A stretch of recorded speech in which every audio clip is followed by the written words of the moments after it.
आनंद charitable trust आयोजित चैत्र नवरात्र उत्सव 2024 मध्ये काल गुरुवार 18 एप्रिल 2024 रोजी सायंकाळी 7 वाजता छत्रपती शिवाजी महाराज मैदान जांभळी नाका ठाणे येथून देवीचे विसर्जन मिरवणूक काढण्यात आली।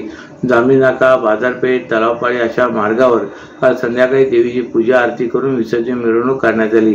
यावेळी खासदार राजन विचारे यांच्या मार्गदर्शनाखाली सदर मिरवणूक काढण्यात आली।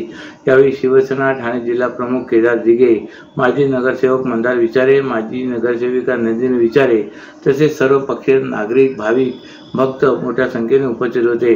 बसदर देवीच्या मिरवणुकीत ढोल ताशे, लेझिम, दांडपट्टा, घोडस्वारी, तारपा, गोंधळी, वारकरी, डीजे संपूर्ण महाराष्ट्रातील विविध कला प्रकार सहभागी झाले होते। यावेळी भक्तिमय वातावरणात देवीची मिरवणूक काढण्यात आली व त्यानंतर मासोंदा तलावात विधिवत देवीचे विसर्जन करण्यात आले।